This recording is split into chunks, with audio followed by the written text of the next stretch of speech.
जय हिंद दोस्तों।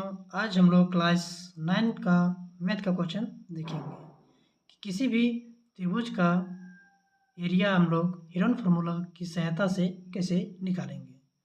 क्वेश्चन बोल रहा है उस त्रिभुज का क्षेत्रफल ज्ञात कीजिए जिसकी दो भुजाएं 18 सेंटीमीटर और 10 सेंटीमीटर है तथा उसका परिमाप 42 सेंटीमीटर है। क्या बोल रहा है, एक त्रिभुज है, दो साइड दिया हुआ है और परिमाप दिया हुआ है। तो परिमाप की सहायता से सबसे पहले हम लोग तीसरी भुजा को निकालने की कोशिश करते हैं। आइए देखते हैं। हम लोग लिखेंगे, दिया है ए बी, दिया है 18 सेंटीमीटर, बी 10 सेंटीमीटर, तीसरी निकालना है। परिमाप दिया हुआ है। हम लोग जानते हैं परिमाप होता क्या है। परिमाप होता है कि सारे लेंथ को हम लोग क्या बोलते हैं, त्रिभुज का परिमाप। कहने का मतलब अगर प्लॉट करेंगे point C, point B, point A, पूरा मिला देंगे, पूरा लेंथ को हम लोग बोलते हैं परिमाप। ठीक, आइए हम लोग लिख सकते हैं इस सबसे कहते हैं A C plus C B plus B A बराबर क्या होता है, परिमाप। हम लोग लिखें, अब इसका ए सी और सी बी जो मेरा है ये वैल्यू को यहाँ पे बैठाएंगे। क्या है वैल्यू कि ये आपका ए सी क्या था 10, सी बी 18, बी ए बराबर परिमाप क्या था 42। ठीक, अब हम लोग क्या करेंगे 10 plus 18 28 plus plus B A बराबर 42। अब बी ए को रखेंगे, 28 को इधर लेके आएंगे, 42 माइनस 28 बराबर क्या हो जाएगा 14। यानी बी ए मेरा निकल के आ गया कितना, 14 सेंटीमीटर। यानी बी ए यानी तीसरी भुजा जो है सी, सी मेरा कितना निकला, ये आपका निकला 14 सेंटीमीटर। ठीक, अब हम लोग जानते हैं हेरोन फार्मूला। हेरोन फार्मूला क्या होता है कि अगर त्रिभुज के तीनों भुजा अगर दिया हुआ रहे उसकी सहायता से हम लोग उसका एरिया निकाल सकते हैं। आइए देखते हैं हेरोन फार्मूला होता क्या है। हेरोन फार्मूला होता है root under S S minus A into S minus B into S minus C. ठीक, अब ये एस होता क्या है, सबसे पहले ये एस होता क्या है। हम लोग तो ये भी वहाँ देख लिए इससे क्या होता है, लेकिन यस क्या होता है। यस जो होता है त्रिभुज का अर्ध परिमाप होता है।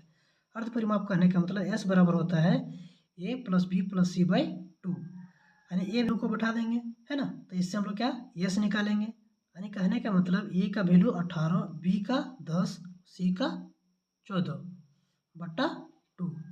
ठीक, अब 18 प्लस 10 प्लस 14 ये तीनों को ऐड करेंगे कितना हो जाएगा 42। 42 को ये कैंसिल करेंगे कितने टाइम से 21। यानी यस बराबर कितना आ गया 21 सेंटीमीटर। अब हम लोग क्या करेंगे कि हेरोन को फार्मूला में इसको हम लोग वैल्यू को बैठाएंगे। हेरोन फार्मूला क्या होता है, root under S minus, Heron formula क्या होता है root under S into S minus A S minus B S minus C.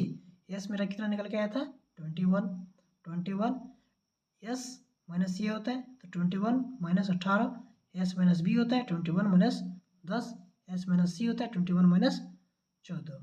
ठीक, अब हम लोग इसको नेक्स्ट सॉल्व करते हैं। क्या रूट अंडर ये 21 21 में 18 जाएगा 3, 21 में 10 11, 21 में 14 7। अब हम लोग इसको अच्छे से पहले अरेंज करके लिखते हैं। क्या कहिए कि ये 21 रूट अंडर 21 इंटू 21, क्यों, क्योंकि 7 3 को मल्टीप्लाई करेंगे 7 या 21, 11 11 इंटू 11। अब हम लोग क्या किए कि रूट अंडर 21 का स्क्वायर इंटू 11। 21 का स्क्वायर लिखने के कहने का मतलब एक मेरा 21 बाहर हो जाएगा, क्योंकि रूट जो रहता है अंदर में वो 1/2 होता है, वो कट के एक 21 बाहर हो जाता है। आइए देखते हैं ये क्या हम लोग लिख सकते हैं। क्या है 21 का स्क्वायर। स्क्वायर होता क्या है, अरे रूट होता क्या है। कहने का मतलब रूट जो होता है हम लोग इसको ऐसे भी लिख सकते हैं क्या कि 21 स्क्वायर, ये रूट जो होता है इंटू 1/2 होता है। रूट का मतलब 1/2 होता है, तो ये 2 कैंसिल हो जाएगा, बचेगा क्या 21। इसीलिए अगर रूट के अंदर स्क्वायर रहता है तो वो ये 21 निकल के आता है।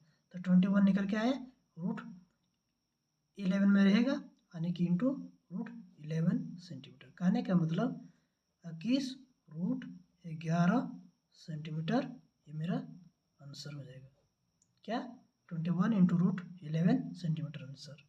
इसको और हम लोग संक्षिप्त में बना सकते हैं, शॉर्ट में बना सकते हैं, लेकिन समझाने के लिए मुझे ये पूरा डिटेल अच्छे से लिखना पड़ा। ये मुझे पूरे डिटेल अच्छे से लिखना पड़ा।